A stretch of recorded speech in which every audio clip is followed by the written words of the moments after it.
Hi friends, welcome back to our channel. నేనైతే ఇక్కడ medium size ఒక బంగాళదుంప తీసుకునే విధంగా చిన్నగా కట్ చేసుకున్నాను. అదేవిధంగా ఒక పావు కప్పు వరకు పచ్చిపాలు తీసుకున్నాను.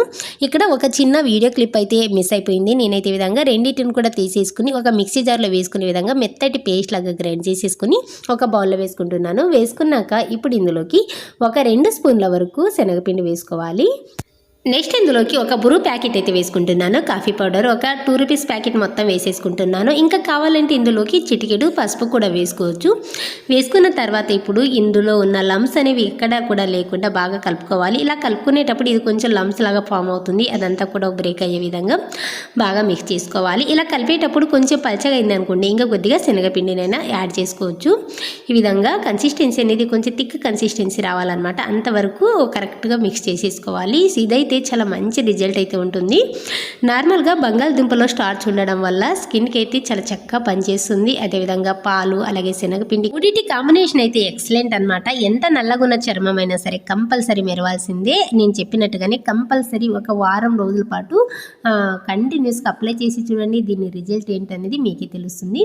సో ఈ విధంగా అంతా మిక్స్ చేసేసుకున్న తర్వాత ఇప్పుడు దీన్ని తీసుకుని నేనైతే ఇప్పుడు నార్మల్గా హ్యాండ్కి అప్లై చేసి చూపిస్తున్నాను. మీరైతే ఫేస్కి నెక్కి ఒక 2 మినిట్స్ పాటు కంటిన్యూస్గా ఈ విధంగా బాగా రబ్ చేసుకోండి. ఇలా రబ్ చేసుకోవడం వల్ల స్కిన్ అనేది బ్లడ్ సర్క్యులేషన్ బాగుంటుంది. అలాగే స్కిన్ గ్లోగా తయారవుతుంది అనమాట. ఎంత డెడ్ స్కిన్ ఉన్నా అలాగే డల్ స్కిన్ ఉన్నా కూడా చాలా చక్కగా రిమూవ్ అవుతుంది అనమాట. సో ఈ విధంగా అంతా కూడా ఒక 2 నిమిషాల పాటు బాగా రబ్ చేసేసుకున్న తర్వాత పైన నార్మల్గా ఫేస్ ప్యాక్ ఎలాగైతే వేసుకుంటారో ఆ విధంగా ఫేస్ ప్యాక్ లాగా వేసేసుకుని ఒక 15 మినిట్స్ అలాగే ఉంచేసుకున్నారనుకోండి, అది బాగా డ్రై అయిపోతుంది. ఆ తర్వాత కడిగేసుకోవచ్చు. సో ఇంట్లో ఉన్న వాటితోనే ఇలా ట్రై చేయండి. జస్ట్ ఒక 2 రూపాయల ఖర్చుతో చాలా ఈజీగా ఇంట్లోనే ఫేస్ ప్యాక్ని అయితే రెడీ చేసుకోవచ్చు. పార్లర్కి వెళ్ళి అంతంత డబ్బులు ఖర్చు పెట్టే బదులు ఇంట్లోనే ఇది ఒక సేవింగ్ టిప్పే కదా, వన్ ఆఫ్ ది సేవింగే కాబట్టి కంపల్సరీ మనీని అయితే సేవ్ చేసుకోవచ్చు. ఇలా ఇంట్లో ఉండే ఒక వారం రోజులు ఇలా చేసుకుని చూడండి. ఆ తర్వాత వీక్లీ వన్స్ అప్లై చేసుకుంటూ ఉన్నారనుకోండి, అమేజింగ్ రిజల్ట్ అయితే ఉంటుంది. స్కిన్ అనేది చక్కగా మెరిసిపోతుంది అనమాట. మీరు కూడా అయితే ఖచ్చితంగా ఇంట్లో అయితే ఇలా ట్రై చేసి చూడండి.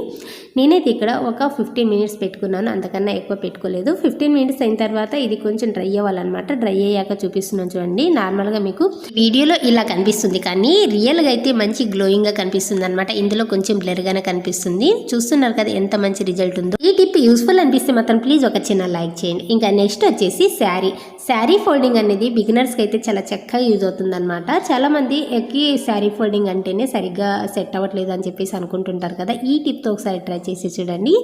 ఎన్ని చీరలు ఉన్నా కూడా చిటికీలో మడత పెట్టుకోవచ్చు అనమాట. నేనైతే నార్మల్గా ఒక చీర తీసుకున్నాను. ఇది కొంచెం కాటన్ అలాగే సిల్క్ మిక్స్ చీర అనమాట. ఏ చీరలైనా సరే ఇదే విధంగా ఫోల్డ్ చేసుకోవచ్చు.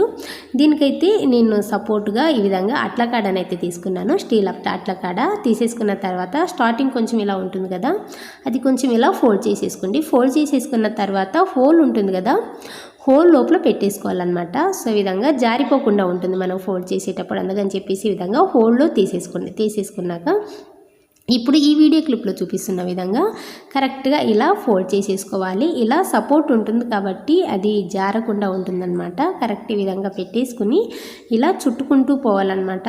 అన్నీ కూడా ఒకే లేయర్లో వస్తాయి. ఏమాత్రం అటు ఇటు కూడా రాదనమాట. అసలు జారిపోయే ఛాన్స్ అనేది ఉండదు. సో ఈ విధంగా అంతా కూడా ఈ విధంగా చుట్టుకుంటూ పోవాలన్నమాట. కొన్ని సిల్క్ శారీస్ అలాగే కొన్ని ఇంకా కొంచెం సాఫ్ట్ శారీస్ ఉంటాయి చూడండి, అవి ఒక పక్క ఇలా పట్టుకుంటే ఇంకొక సైడ్ జారిపోతుంది అనమాట. అలాంటి చీరలకైతే పర్ఫెక్ట్గా ఫోల్డ్ చేసుకోవచ్చు ఈ టిప్తో. సో ఇలా తిప్పి లాస్ట్లో ఇలా మిగులుతుంది కదా, ఇప్పుడు దీన్ని అట్లకాడని అయితే తీసేసేయాలన్నమాట. తీసేసిన తర్వాత చూపిస్తున్నాం చూడండి ఫోల్డింగ్ అనేది ఎంత చక్కగా వచ్చిందో. ఇలా మనం చుట్టుకుంటుంటాం కాబట్టి అది కొంచెం ఉబ్బినట్టుగా వస్తుంది అనమాట. ఆ తర్వాత కొంచెం ఇలా సెట్ చేసేసుకోండి. సెట్ చేసేసుకున్న తర్వాత నార్మల్గా ఈ విధంగా మనం ఎలాగైతే ఫోల్డ్ చేసుకుంటామో ఆ విధంగా ఫోల్డ్ చేసుకుంటే సరిపోతుంది. ఈ టిప్ యూస్ఫుల్ అనిపిస్తే మాత్రం ప్లీజ్ ఒక చిన్న లైక్ చేసి అలాగే సబ్స్క్రైబ్ అయితే చేసుకోండి. ఇంకా నెక్స్ట్ వచ్చేసి ఒక మంచి రెసిపీ అయితే చూపిస్తున్నాను. అది టిప్స్తో పాటు రెసిపీ ఎందుకు అనే వాళ్ళు స్కిప్ చేయొచ్చు. కాకపోతే చాలా టేస్టీగా వస్తుంది. చాలా తక్కువ నూనెతో టేస్టీగా ప్రిపేర్ చేసుకోవచ్చు. నేనైతే ఇక్కడ ఒక 300 గ్రామ్స్ వరకు బెండకాయలు తీసుకున్నాను. బెండకాయలు వీటిని ఒక 2 సార్లు బాగా క్లీన్ చేసేసుకుని తీసుకోండి. తీసుకున్న తర్వాత ఇప్పుడు వీటిని పైన కింద తొడుమలు ఉంటాయి కదా, వాటిని కట్ చేసేసుకోండి.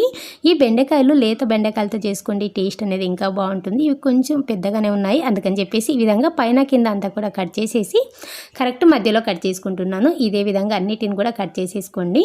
ఇంకా చిన్నగా వస్తాయి కదా లేత బెండకాయలు, ఫింగర్ సైజులో వస్తాయి కదా, అవి అయితే అలాగే వేసుకోవచ్చు. అవి ఇంకా టేస్ట్ అనేది బాగుంటుంది. దొరికితే మాత్రం అలాంటి బెండకాయలతో చేసుకోండి.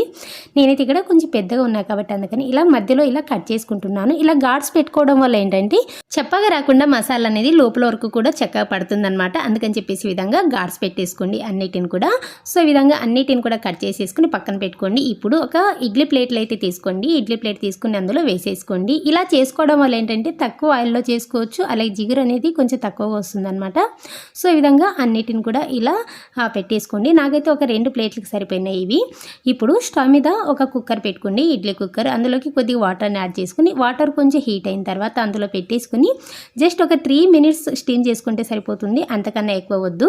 నేనైతే ఇక్కడ ఒక 3 నిమిషాల తర్వాత చూపిస్తున్నాను చూడండి, కొంచెం సాఫ్ట్ అయిపోయింది అనమాట. ఇప్పుడు వీటిని పక్కకు తీసేసుకోండి. పక్కకు తీసేసుకున్న తర్వాత ఇప్పుడు ఒక బౌల్లో అయితే వేసేసుకోండి.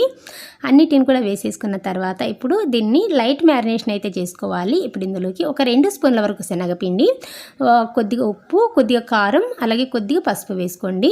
వేసేసుకున్న తర్వాత ఇదంతా కూడా ఒకసారి బాగా మిక్స్ చేసుకోవాలి. నెక్స్ట్ ఇందులోని ఒక టీ స్పూన్ వరకు లెమన్ వేసుకుంటున్నాను. ఇందులో చిన్న ముక్క తీసుకుని పిండుకుంటున్నాను. జస్ట్ ఒక టీ స్పూన్ అయితే సరిపోతుంది. మరీ ఎక్కువ వేసుకున్నారనుకోండి అది పులుపు వచ్చేస్తుంది కర్రీ. సో వేసుకున్న తర్వాత ఇదంతా కలిసే విధంగా బాగా మిక్స్ చేసుకోవాలి. ఇలా మిక్స్ చేసుకున్న తర్వాత ఇప్పుడు వీటిని ఒక 5-10 నిమిషాలు పక్కన పెట్టేసుకోండి, సరిపోతుంది. ఇప్పుడు ఒక మిక్సీ జార్ తీసుకుని పెద్ద సైజు ఒక టమాటా వేసుకుంటున్నాను. ఇప్పుడు ఇందులోకి కొద్దిగా అల్లం ముక్కలు, ఆ తర్వాత ఒక 7-8 వెల్లుల్లి రెబ్బలు వేసుకుని ఫైన్ పేస్ట్ లాగా గ్రైండ్ చేసేసుకోండి.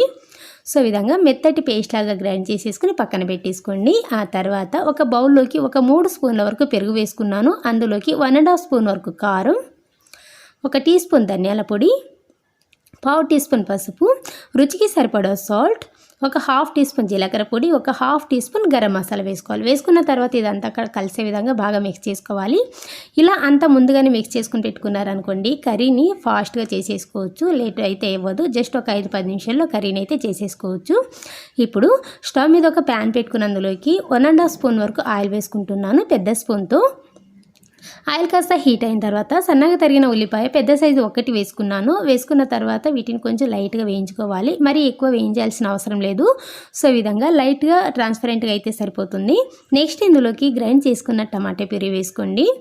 వేసుకున్న తర్వాత ఇదంతా కూడా ఒకసారి మిక్స్ చేసుకోవాలి. ఇందులో నార్మల్గా కట్ చేసుకుని కూడా వేసుకోవచ్చు. గ్రేవీ అనేది ఇలా గ్రైండ్ చేసుకుని వేసుకోవడం వల్ల బాగా వస్తుందన్నమాట.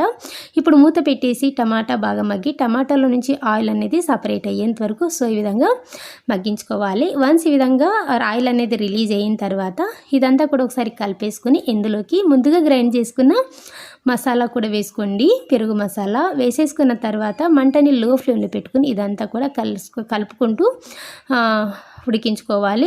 హై ఫ్లేమ్లో పెట్టుకుని ఉడికించుకున్నారనుకోండి పెరుగు అనేది విరిగిపోయినట్టుగా వస్తుందన్నమాట. అందుకని లో ఫ్లేమ్లో పెట్టుకుని కలుపుకోవాలి. సో ఈ విధంగా ఉడకడం స్టార్ట్ అయిన తర్వాత ఇందులోకి మ్యారినేట్ చేసుకున్న బెండి అంతా కూడా వేసుకోవాలి. ఈ బెండకాయలు అంతా కూడా వేసేసుకున్న తర్వాత ఇదంతా కలిసే విధంగా ఒకసారి బాగా మిక్స్ చేసుకోవాలి. ఇలా మిక్స్ చేసేసుకున్న తర్వాత ఇప్పుడు ఇందులోకి గ్రేవీకి సరిపడా వాటర్ని అయితే యాడ్ చేసుకోవాలి. నేనైతే ఇక్కడ 1 కప్పు వరకు వాటర్ని యాడ్ చేసుకుంటున్నాను. 1 కప్పు సరిపోతాయి. కన్సిస్టెన్సీ బట్టి వాటర్ని యాడ్ చేసుకోండి. ఇది కొంచెం చిక్కగా ఉండేలాగా చూసుకోండి, మరి పల్చగా ఉంటే టేస్ట్ బాగుండదు.